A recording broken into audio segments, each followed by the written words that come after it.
하나님 말씀은 여호수아서 8장 30절에서 35절 말씀입니다.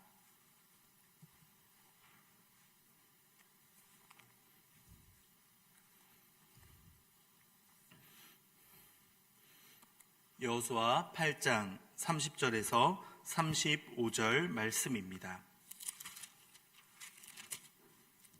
교독하겠습니다. 그때 여호수아가 이스라엘의 하나님 여호와를 위하여 에발산에 한 제단을 쌓았으니 여호와의 종 모세가 이스라엘 자손에게 명령한 것과 모세의 율법책에 기록된 대로 쇠 연장으로 다듬지 아니한 새 돌로 만든 제단이라. 무리가 여호와께 번제물과 화목제물을 그 위에 드렸으며 여호수아가 거기서 모세가 기록한 율법을 이스라엘 자손의 목전에서 그 돌에 기록하매 온 이스라엘과 그 장로들과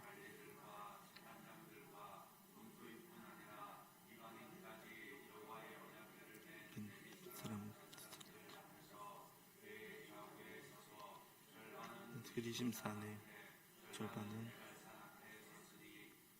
전에 여호와의 종 모세가 이스라엘 백성에게 축복하라고 명령한 대로 함이라. 그 후에 여호수아가 율법책에 기록된 모든 것대로 축복과 저주하는 율법의 모든 말씀을 낭독하였으니 모세가 명령한 것은 여호수아가 이스라엘 온 회중과 여자들과 아이와 이들 중에 동행하는 거류민 앞에서 낭독하지 아니한 말이 하나도 없었더라. 아멘. 오늘 말씀은 지난주에 이어서 이제 아이성과의 전쟁에서 이제 승리를 하고 나서 이들이 또한 아이성에 있던 많은 사람들을 다 물리치고 그 이후에 이제 하나님 앞에 다시 한번 율법을 낭독하고 언약을 재확인하는 그러한 내용이라고 볼 수 있겠습니다. 우리는 종종 한번 은혜를 경험하고 나면 이 정도면 충분하지 않은가, 또 다른 무엇이 더 회복되어야 할까라는 생각에 빠질 수 있습니다. 그런데 오늘 말씀을 통해서 우리가 다시 한번 주목해야 될 것은 하나님의 약속이 우리로 인하여서 무너지고 깨어져 있었다면 그것을 회복하시는 분도 하나님이시고, 또한 이 가운데에서 우리가 다시 한번 점검하며 다시 한번 무언가 놓치고 있는 것은 있지는 않은가, 그 재확인하는 과정들이 반드시 필요하다라는 것을 우리는 확인하게 됩니다. 오늘 말씀 앞부분은 아시다시피 이제 아간의 가족들과 아간을 포함한 그 모든 이들을 진멸시키고 나서 하나님과의 관계가 회복되죠. 그리고 나서 아이성에서의 전투를 승리한 이후의 상황을 기록하고 있습니다. 우리라면 이제부터는 이제 탄탄대로이겠구나, 아이성에서 이제 다시 한번 승리를 거두었으니 그 다음 전쟁을 또 어디를 정복해야 할까, 이런 것을 묻고 바로바로 이렇게 진격할 것 같은 생각을 하기 쉽습니다. 그런데 여기서 이스라엘 백성들은 다시 한번 하나님과의 언약을 갱신하는데 주목을 합니다. 이 전쟁의 주관자가 하나님이시고 이것을 승리하기 위해서는 우리의 준비가 아니라 하나님과의 관계가 우선되어야 한다라는 것을 이들은 깨달았기 때문입니다. 그렇기 때문에 이제 지체하지 않고 이들은 곧바로 이제 그리심산과 에발산으로 가서 이제 언약을 갱신하는 장면들이 기록되어 있습니다. 오늘 읽지는 않았지만 신명기 27장을 보면 이러한 말씀이 있습니다. 한번 같이 읽어보겠습니다. 2절부터 4절입니다.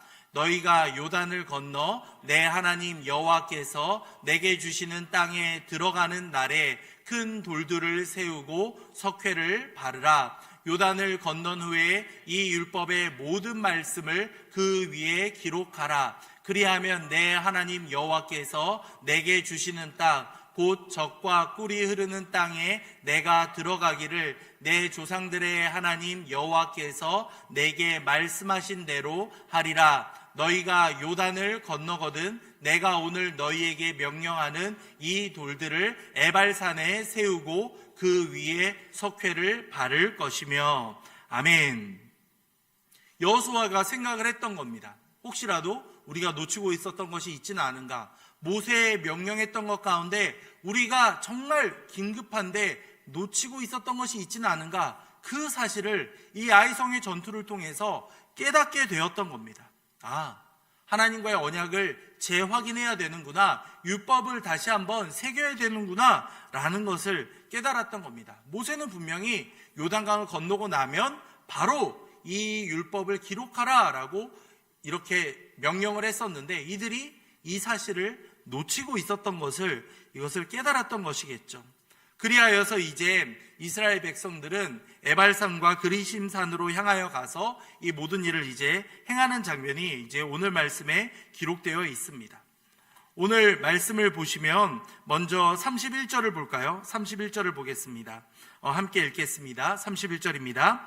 이는 여호와의 종 모세가 이스라엘 자손에게 명령한 것과 모세의 율법책에 기록된 대로 쇠의 연장으로 다듬지 아니한 새 돌로 만든 제단이라. 무리가 여호와께 번제물과 화목제물을 그 위에 드렸으며 라고 말씀하고 있죠. 이제 에발산에서 이렇게 행한 일들이 이제 기록되어 있습니다. 이스라엘 백성들의 6지파는 에발산으로, 그리고 나머지 6지파는 그리심산으로 향하여 갑니다. 에발산이 북쪽에 있는 산이었고 그리심산이 남쪽에 있는 산이었고, 그 중간에 이제 우리에게 잘 알려져 있는 세겜이라는 장소가 이렇게 딱 있었던 겁니다. 그 중간에 세겜이라는 장소, 우리에게 많이 익숙한 장소이죠.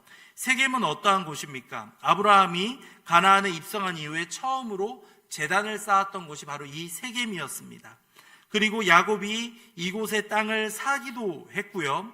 그리고 이후에 라반의 집에 돌아온 후에 처음으로 이곳에 정착을 했던 곳, 그것이 바로 이 세겜이라는 장소였습니다. 여호수아가 후에 이 세겜에서 마지막 고별 설교를 하는 장소가 바로 이곳이기 때문에 이 세겜이라는 장소는 이스라엘과 하나님에게 있어서 굉장히 중요한 곳이었다라는 것을 확인하게 됩니다. 이스라엘 백성들이 이 세겜을 공격하였다, 그리심산이나 에발산을 공격하였다, 이러한 기록이 없는 것을 보면 이들이 아마도 이제 기브온을 점령하였을 때처럼 평화로운 방법으로 이곳을 취하였다라는 것을 우리는 유추해낼 수 있습니다. 이제 세겜을 중심으로 해서 에발산과 그리심산에 6지파씩 나누어져 가 있는 겁니다. 이것은 옛적 모세가 이스라엘을 축복할 때의 모습을 우리에게 떠올리게 합니다. 신명기 11장 말씀입니다. 11장 26절에서 29절 말씀 우리 함께 읽겠습니다. 내가 오늘 복과 저주를 너희 앞에 두나니 너희가 만일 내가 오늘 너희에게 명하는 너희의 하나님 여호와의 명령을 들으면 복이 될 것이요, 너희가 만일 내가 오늘 너희에게 명령하는 도에서 돌이켜 떠나 너희의 하나님 여호와의 명령을 듣지 아니하고 본래 알지 못하던 다른 신들을 따르면 저주를 받으리라. 내 하나님 여호와께서 내가 가서 차지할 땅으로 너를 인도하여 들이실 때에 너는 그리심산에서 축복을 선포하고 에발산에서 저주를 선포하라. 아멘. 그리심산에서 축복을, 에발산에서 저주를 선포하라. 이렇게 이제 율법이 낭독되는 것을 모세가 이야기했고, 이것을 실천하는 것이 바로 오늘 말씀이다라고 보시면 되겠습니다. 신명기 27장 12절과 13절도 말씀합니다. 너희가 요단을 건넌 후에 시므온과 레위와 유다와 이사갈과 요셉과 베냐민은 백성을 축복하기 위하여 그리심산에 서고, 르우벤과 갓과 아셀과 스불론과 단과 납달리는 저주하기 위하여 에발산에 서고라고 말씀되어 있었죠. 이제 모세가 명령했던 그 유언을 잘 지켜서 이들이 실천하고 있는 장면이 바로 오늘 말씀이다라고 보시면 되겠습니다. 에발산에서 저주를 선포하는 곳, 그리고 그리심산에서 축복을 하는 곳이다라고 이야기를 했고, 이 상황들을 통해서 우리는 이제 오늘 말씀에서 이제 모세에 대한 이야기들이 계속 반복적으로 나오는 것을 보게 됩니다. 여호수아의 이름은 2번밖에 기록되어 있지 않는데 모세가 5차례나 등장하는 것을 보면 이 하나님과의 언약을 다시 한번 회복해가는 과정을 중점적으로 두고 있다라는 것을 우리는 만날 수 있습니다. 모세의 율법과 명령에 따라 언약을 갱신하고 있다라는 것을 강조하고 있는 본문이다라고 볼 수 있겠습니다. 서두에도 말씀드렸다시피 이 전쟁의 성패는 이스라엘 백성들이 얼마나 준비되어 있는가, 군사적으로 얼마나 막강한가가 아니라 바로 하나님의 말씀에 이들이 순종하고 있는가, 아니면 과거 아간과 같이 이렇게 불순종하고 있는가에 따라서 갈릴 수밖에 없다라는 것을 하나님께서는 명확히 이들에게 깨닫게 해주셨다라고 보시면 되겠습니다. 이제 이 이스라엘이 모세의 율법을 통해서 이제 명령한 대로 쇠 연장으로 다듬지 아니한 바위를 제단으로 세우는 장면이 31절에 기록되어 있었고, 아까 보았습니다. 새 돌로 만든 제단이다 라고 표현이 되어 있었고, 그곳에서 번제물과 화목제물을 하나님께 드렸다라고 기록하고 있습니다. 번제물은 우리가 언제 드립니까? 번제물에 대해서는 레위기 1장 4절에서 이렇게 기록되어 있습니다. 그는 번제물의 머리에 안수할지니 그를 위하여 기쁘게 받으심이 되어 그를 위하여 속죄가 될 것이라. 이 번제물을 통해서는 우리의 죄를 하나님 앞에서 속량하는 역할을 해주는데 이 번제가 사용되었고, 그것은 모두 다 태워서 하나님께 드리는 것이었습니다. 그렇다면 화목제물은 무엇이겠습니까? 화목제물은 참고로 드리는 이들과 제사장이 이 제물을 함께 먹을 수 있었고, 또한 이 가운데에서 하나님과의 관계를 다시 한번 회복하고 그들 가운데 이제 이들에게 드리는 이들에게 평안을 하나님께서 약속해 주시기 때문에 이제 화목제물이다라고 그렇게 불리게 되었죠. 이제 여호수아가 에발산에서 하나님과 이스라엘의 관계를 회복하기 위해서 나아갔다라는 것을 우리는 알 수 있습니다.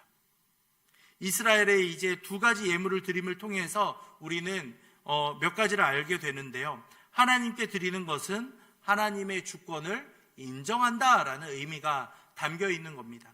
우리가 예물을 드릴 때, 헌금을 드릴 때도 마찬가지 아니겠습니까? 우리가 수고해서 바치는 겁니다. 물론 그러한 의미도 있겠죠. 하지만 우리가 가지고 있는 모든 소유가 하나님께서 주신 것입니다. 모두 다 드려야 하지만 하나님께 구별해서 우리가 바치오니 주님께서 사용해 주시옵소서라는 신앙 고백을 담아 하나님 앞에 예물을 드리는 겁니다.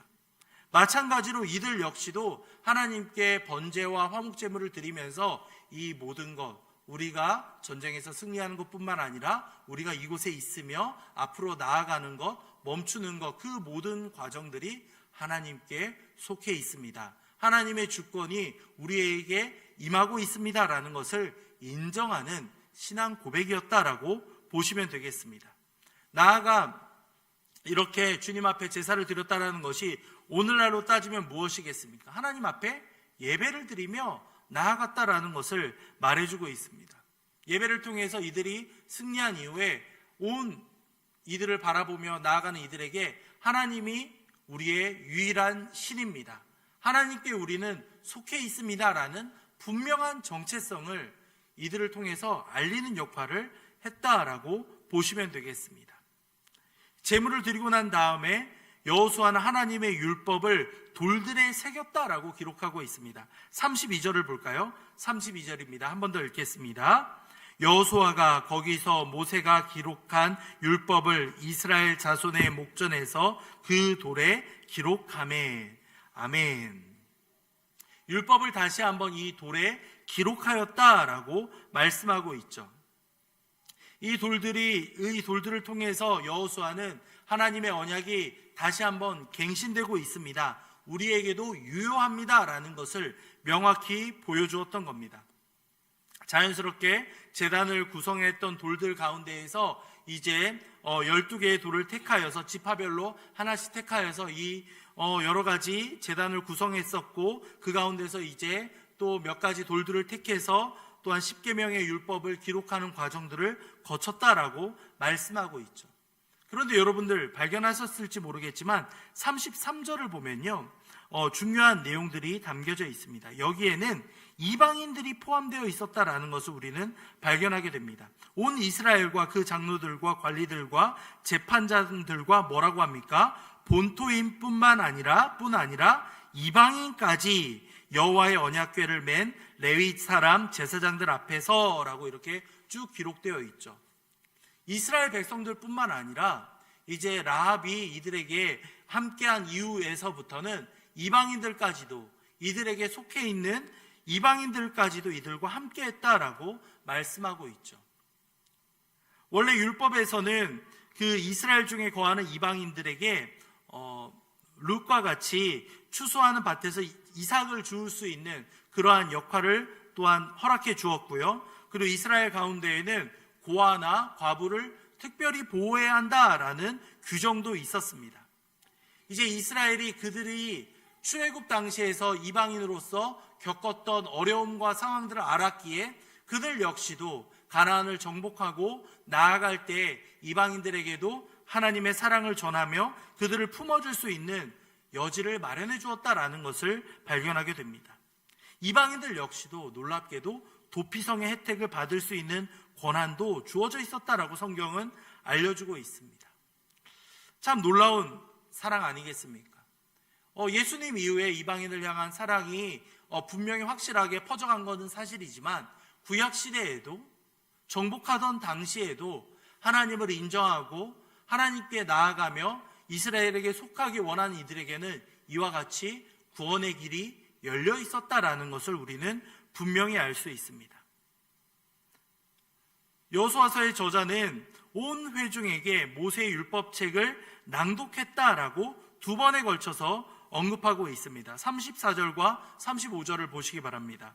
그 후에 여호수아가 율법책에 기록된 모든 것대로 축복과 저주하는 율법의 모든 말씀을 낭독하였다라고 기록되어 있죠. 그리고 35절도 마찬가지입니다. 모세가 명령한 것은 여호수아가 이스라엘 온 회중과 여자들과 아이와 그들 중에 동행하는 거류민들 앞에서 낭독하지 아니한 말이 하나도 없었더라라고 말씀하고 있습니다. 모세가 죽은 이후에 이제 처음으로 하나님의 말씀이 낭독되고 있는 감격적인 상황이 지금 기록되어 있는 겁니다. 가나안 땅에 이제 정착해가는 그 과정 가운데 이제 아이성의 전쟁에서 승리한 이후에 이들에게 다시 한번 우리에게 필요한 것은 바로 하나님의 말씀이구나, 우리가 하나님의 뜻대로 나아가야 하는 것이구나 라는 것을 이들이 뼈저리게 깨닫고 나서 그것을 실수를 반복하지 않기 위해서 이렇게 말씀대로 나아갔다라고 성경 우리에게 분명히 말씀하고 있는 겁니다. 말씀에 대한 순종이 이들에게 있어서 가장 중요했다라는 것을 명확하게 우리에게 보여주는 이러한 교훈이다라고 보시면 되겠습니다. 우리도 마찬가지 아니겠습니까? 우리가 살아갈 때 우리에게 있어서 가장 중요한 것은 물론 이 땅에서 누릴 수 있는 여러 가지 평안과 안식과 기쁨도 있겠죠. 하지만 우리가 정말 하나님의 말씀을 생명과 같이 여기며 그 말씀을 순종하며 살아가고 있는가? 이것이 우리 삶 가운데 잘 지켜지면서 하나님의 뜻이 우리 가운데에서 잘 성취되어 가고 선포되고 있는가를 우리는 반드시 점검해야 한다는 겁니다. 상상해 보시기 바랍니다. 하나님의 뜻대로 순종하지 않는데 우리의 삶이 너무나도 평온하고 순탄하게 이어진다면 우리는 과연 어느 때 하나님을 찾겠습니까? 아이성의 실패가 그저 실패만으로 끝났던 것이 아니라 이들에게는 다시 한번 기도를 통하여서 하나님과의 관계가 회복되고 말씀을 통하여서 주님 앞에 나아가는 놀라운 역사가 이들 가운데 이루어졌다는 겁니다. 복된 삶을 살기 위해서는 하나님 앞에 순종하며 나아가야 하고 불순종하는 것은 결국 하나님과의 관계가 끊어진다는 것이 이들에게 명확히 드러났다라는 겁니다. 이 이스라엘의 회중, 이스라엘의 온 회중이라는 표현은 바로 여호수아서에서는 여기에만 등장하는 단어입니다. 여자들과 아이들과 온 회중, 동행하는 거류민을 포함하여서 모든 이들에게 바로 하나님의 말씀이 필요했고 그들에게 말씀이 선포되었습니다 라고 우리에게 알려주고 있는 겁니다. 하나님을 믿고 신뢰하며 나아가는 이들은 이와 같이 우리에게 함께 한 회중으로 불릴 수 있다라고 성경 우리에게 명확히 알려주고 있습니다. 오늘 말씀을 통해서 우리는 세 가지 사실을 발견하게 되었습니다. 첫 번째는 아간의 죄로 인해서 깨어졌던 이 언약의 관계가 다시 한번 하나님께서 회복시켜 주셨다라는 것을 알게 되죠. 이를 위해서는 여호수아의 기도도 필요했고요. 이들이 하나님의 말씀을 그대로 순종해서 그 말씀을 따라감으로 말미암아 아이성에서 승리하는 경험을 바탕으로 다시 한번 이들이 모세의 그 유언을 생각하며 에발산과 그리심산으로 나아가 축복과 저주의 말씀을 듣고 이들의 자신을 점검하는 시간이 있었다라는 것을 알게 됩니다. 나아가서 우리 모든 이들은 그 당시 이스라엘 백성들뿐만 아니라 하나님의 말씀을 듣고 순종하는 것이 우리 삶에 있어서 가장 중요하다라는 것을 알게 됩니다. 마지막으로 우리는 이 사실을 통해서 우리 이 예배와 기도회를 통해서 하나님께서 베풀어 주시는 그 은혜를 다시 한번 재확인할 수 있다라는 것을 알게 되죠. 그 당시 제사를 통해서는 동물들, 소나 양이나 염소나 이렇게 피가 있어야지만 주님께 나아갈 수 있었습니다. 우리를 대신해서 동물들이 죽었어야 됐죠. 하지만 우리는 어떠합니까? 예수 그리스도께서 우리의 어린 양으로 오셨고 그분의 흘리신 피로 말미암아 우리는 너무나도 편안하게 자유롭게 주님 앞에 나아가게 됩니다. 하지만 이것이 너무나 편안한 나머지 주님 앞에 나아가는 그 의미와 그 목적성을 잃어버려서는 안 된다라는 겁니다. 죄에 대한 대가는 너무나도 명확합니다. 죽음이고 하나님과의 단절을 의미합니다. 하지만 우리를 위해서 오신 독생자 예수 그리스도로 말미암아 우리는 하나님과의 관계가 회복되었습니다. 그 은혜로 말미암아 우리는 여러분들 이 시간 마음껏 주님을 부르며 기도하며 나아갈 수 있는 자유가 주어졌다라는 겁니다. 아이성의 실패를 꼭 이러한 인생에서의 고난이 있어서 하나님을 찾는 것이 아니라 우리가 평안할 때에도 잊지 않고 하나님의 말씀을 묵상하며 율법에 순종함으로 말미암아 하나님의 관계를 이어갈 수 있는 우리 모두가 되기를 간절히 소망합니다. 우리에게 주어져 있는 이 은혜의 자리 여러분들 기쁨으로 감사함으로 마음껏 나아가시기 바랍니다. 정말 우리가 기도를 통해서 하나님의 영광을 함께 회복하며 경험하며 그 영광을 바라볼 수 있는 우리 모든 성도님들이 되기를 간절히 소망합니다. 이 시간 말씀을 생각하며 함께 기도하며 나아가겠습니다. 이 시간 함께 기도할 때 주님, 혹시라도 우리 마음 가운데 하나님의 말씀으로부터 멀어져 있거나 불순종했던 우리의 삶의 모습들이 있다면 이 시간 회개하며 나아갑니다. 아버지여, 우리의 회개를 들어주시고 주님 용서해 주시옵소서. 함께 은혜를 구하며 나아가겠습니다.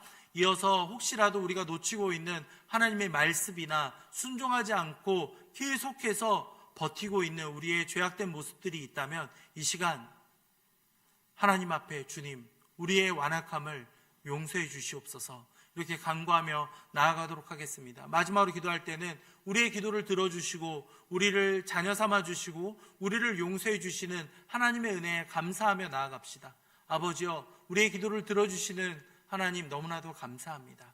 우리가 간구하며 나아가는 모든 것들 가운데 하나님께서 은혜를 베풀어 주사 하나님의 선하신 길로 우리를 이끌어 주시고 인도해 주시옵소서. 함께 기도하도록 하겠습니다. 이어서 교회를 위해 함께 기도할 때에는 교회학교 리모델링 공사 이제 지하 공사가 남아 있습니다. 은혜 가운데 잘 마무리될 수 있도록 지하 교육관 주님께서 함께 잘 마무리되도록 마지막까지 주님께서 순적하게 이끌어가 주시옵소서. 함께 기도하도록 하겠습니다. 또한 토요일에 있을 봄맞이 교회 대청소를 위해서도 함께 기도해 주시기 바랍니다. 이제 공사가 마무리되어 가고 있는 가운데에 다시 한번 교회 곳곳을 돌아보며 우리 모든 성도님들이 마음을 합하여서 교회를 깨끗하게 하며 함께 기쁜 마음으로 예배 자리로 모일 수 있도록 아버지 인도해 주시옵소서. 교회 대청소를 위해서도 함께 기도해 주시기 바랍니다. 또한 우리 담임 목사님 위해 기도할 때 우리 목사님 날마다 강건하게 붙잡아 주시며 성령 충만함을 더하여 주사 모든 사역을 능히 감당할 수 있도록 우리 목사님에게 힘과 지혜와 능력을 더욱 부어 주시옵소서. 함께 기도하신 이후에 각자 가지고 오신 기도 제목으로 기도하도록 하겠습니다. 기도하겠습니다.